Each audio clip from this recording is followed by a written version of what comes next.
On March 10, 1964, a child was born into a family unlike any other, the royal House of Windsor.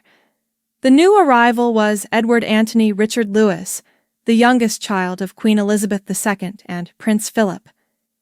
Even as the world welcomed yet another prince into Britain's reigning dynasty, few would imagine that this boy, destined to be overshadowed by siblings who were war heroes or future monarchs, would carve out a singular path through both triumph and scandal, forging a life marked by quiet determination, unexpected career twists, and unwavering devotion to public service. His upbringing was privileged, his environment steeped in centuries of ritual and tradition. Yet Edward's story would deviate from the obvious route, shaped by personal passions and a knack for staying true to his own distinctive course. Growing up as the fourth child of the monarch meant that Edward lived both at the heart of majesty and at a certain remove from its heaviest burdens. There was an irony in this. His older brother Charles bore the weight of destiny as heir to the throne, and their sister Anne famously built a reputation as a sportswoman and spirited working royal. Meanwhile, Andrew, the third sibling, grabbed media attention as a daredevil pilot and war hero in the Falklands conflict long before personal controversies cast shadows over his reputation. In contrast, Edward enjoyed a more understated existence, which spared him from some of the intense public scrutiny, but also left him perpetually in the background. Even as a little boy, he exhibited traits that would define him as an adult: a reticence about basking in the limelight and a measured, methodical approach to his responsibilities. While he played in the corridors of Buckingham Palace and explored the grand estates at Windsor and Sandringham, his interests often focused on the creative and academic realms. He grew up watched over by nannies, tutors, and, of course, his remarkable parents, who had their own visions for how each of their children should navigate life in the monarchy's gilded cage. His father, Prince Philip, the Duke of Edinburgh, was a larger-than-life figure, charismatic, unwavering in his sense of duty, and sometimes brusque in his demeanor. As the family's patriarch, he set high standards for discipline and self-reliance, shaped by his naval background. His mother, Queen Elizabeth II, was already a globally admired monarch when Edward was born, juggling her constitutional obligations with motherhood. She deeply believed in the power of tradition, but also recognized that each child might flourish with an individualized path. While expectations for Edward were certainly significant, the pressure was less intense than what Charles faced as future king. This gave Edward a measure of breathing room to discover where he truly belonged. Edward's formal education began at Heatherdown School in Berkshire, a preparatory institution favored by aristocrats who hoped to instill both academic rigor and character building in their children. The modest environment and scenic greenery offered a comfortable start, but the real test came with his move to Gordonstoun in Scotland. Gordonstoun had a formidable reputation, infamous for its emphasis on resilience, outdoor pursuits, and a no-nonsense approach to personal development. Prince Philip had attended Gordonstoun and believed deeply in the virtues it imparted, such as teamwork, endurance, and leadership. Following in his father's footsteps, Edward took to the rigorous training with a quiet determination. He played rugby, participated in dramatic productions, and navigated the cold Scottish climate during outward-bound activities and group expeditions, which were hallmarks of the school's philosophy. Though some found Gordonstoun's environment too harsh, Edward saw it as an opportunity to hone discipline and skill sets that would shape his adult life in subtle, yet enduring ways. Perhaps the biggest turning point for young Edward was his matriculation at Jesus College, Cambridge, in 1983. Not every royal pursued higher education in the conventional university sense, so Edward's choice to study history there was a notable move for someone in his position. It signaled a desire to ground himself in rigorous academic inquiry, to test his own aptitudes away from the protective bubble of palace life, and to immerse himself in a community of peers who hailed from vastly different walks of life. During these university years, he was often spotted at libraries, immersed in dusty volumes, or chatting animatedly with friends about historical epics and contemporary issues. His classmates described him as friendly, but not flamboyant, thoughtful in conversation, and genuinely interested in campus life without demanding special treatment. He found enjoyment in the arts scene as well. His love of theater blossomed further, a passion that would later guide him into a controversial yet illuminating chapter of his professional life. In that era, many royals went straight into military service. Indeed, Edward himself tried a stint with the Royal Marines after Cambridge.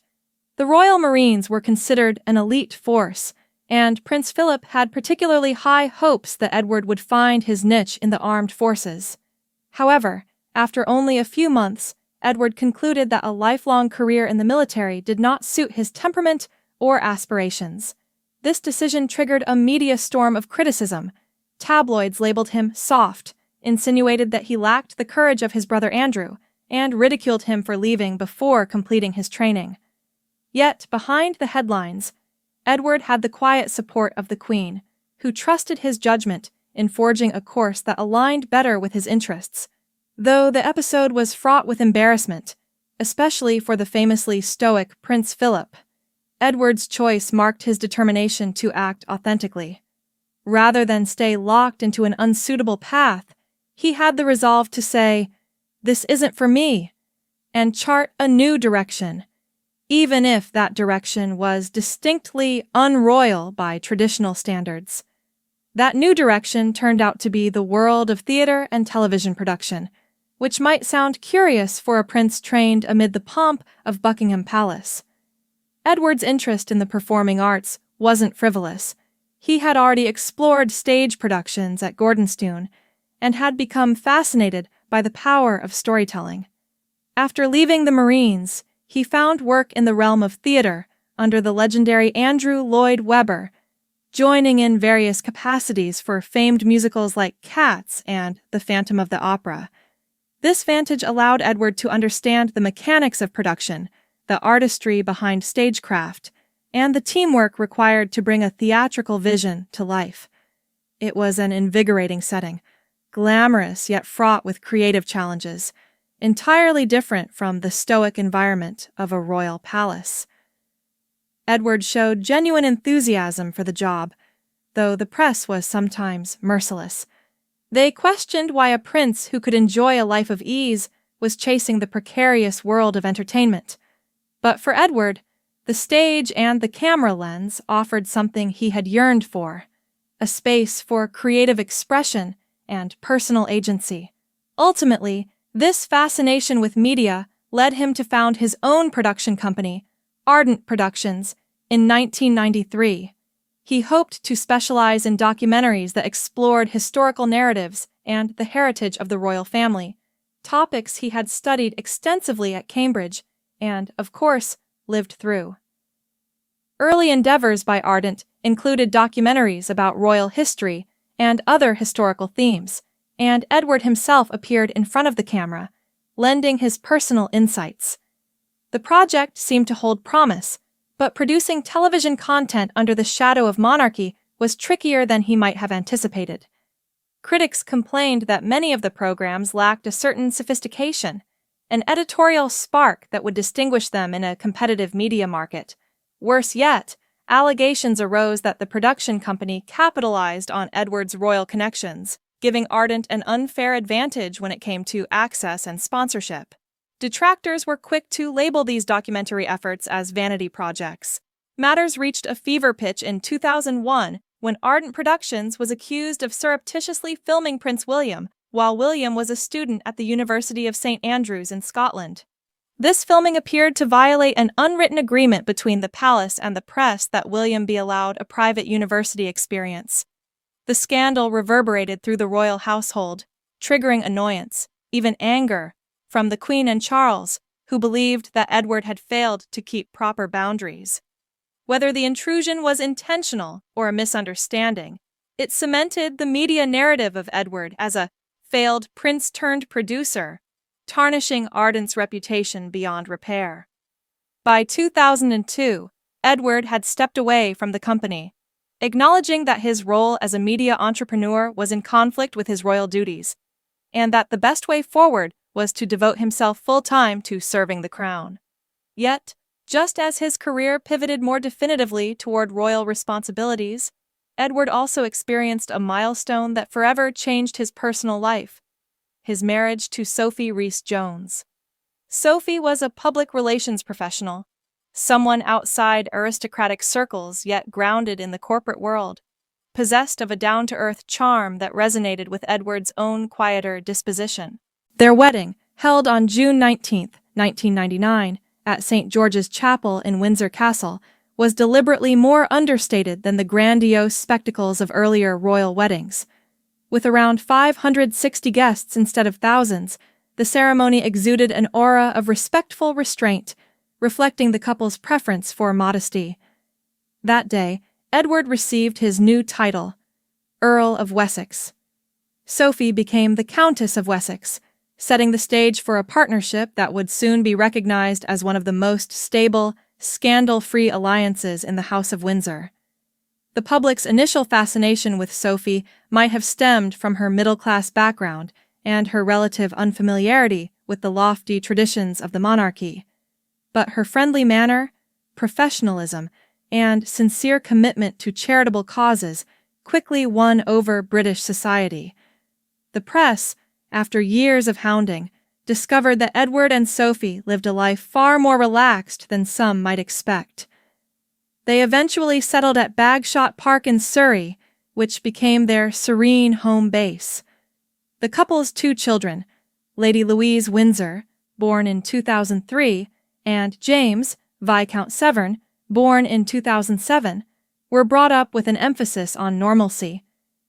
Edward and Sophie chose not to style their daughter as Princess Louise, a reflection of their hope for a future where the children could forge their own paths away from the heavy glare of public scrutiny.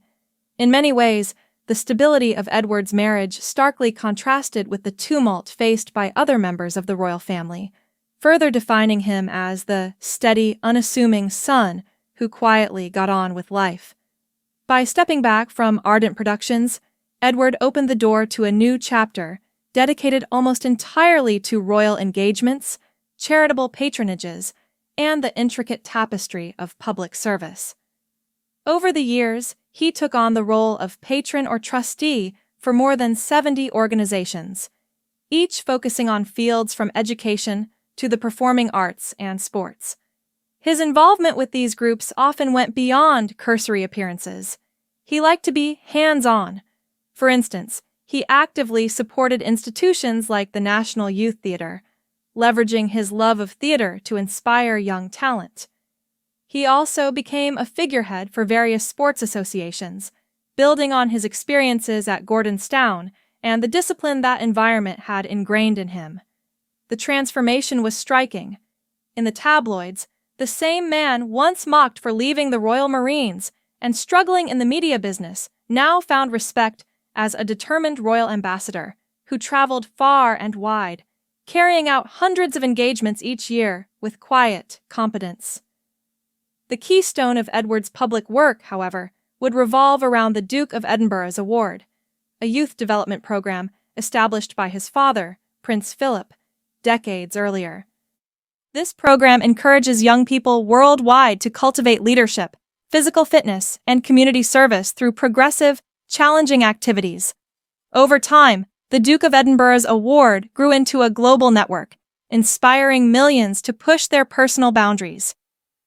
When Prince Philip passed away in 2021, the question naturally arose: who would carry the flame of this legacy? The answer, in many respects, was Edward. His father's passing reinforced Edward's resolve to protect and expand the program that had changed so many young lives, and so began Edward's deeper immersion into this major philanthropic initiative, bridging traditions from his father's era with the concerns of a newer generation. He visited schools, hosted ceremonies to honor new participants, and spoke passionately at international conferences. Critics who once dismissed him as irrelevant began to see that he had found a niche where he excelled, working diligently behind the scenes to champion personal growth among youth. Alongside these commitments, Edward had the honor and pressure of representing the Queen and later King Charles III at official ceremonies worldwide. He traveled to Commonwealth nations, forging connections not just as a stand-in for the crown, but also as an advocate for philanthropic cooperation. Whether visiting community centers in Canada or attending arts events in Australia, Edward displayed a demeanor that was cordial but never ostentatious. His speeches blended mild humor, historical references, and heartfelt calls to action, particularly on behalf of the Duke of Edinburgh's award. Gradually, a shift occurred in public perception. The quiet prince emerged as a reliable figure whose engagements rarely generated sensation or scandal, yet often produced results, forging vital links between the monarchy and institutions serving the greater good. Amid these outward responsibilities, Edward's family dynamics continued to evolve. He seldom gives extensive personal interviews, and he keeps a wary distance from digital platforms. While some critics interpret this as unapproachability or a lack of innovation, others argue that he is simply upholding the dignity of his role. He has found a way to modernize the monarchy's philanthropic reach without sacrificing decorum. Nevertheless, challenges remain. As of 2025, Edward sits 14th in line to the throne, close enough to matter, but still largely free from the question of ever becoming king. The monarchy itself faces a world grappling with shifts in public opinion. Debates about the relevance of aristocratic traditions can rage in the press and on social media. Economic hardships and social changes drive questions about how much the public should fund royal endeavors. Edward's response seems to be a consistent demonstration of the monarchy's philanthropic value, underscoring that if royals can draw attention and resources to charitable work that benefits society, then they are still fulfilling a valuable function. In a sense, Edward is walking a tightrope, balancing centuries-old protocols with a modern public that demands transparency and tangible impact.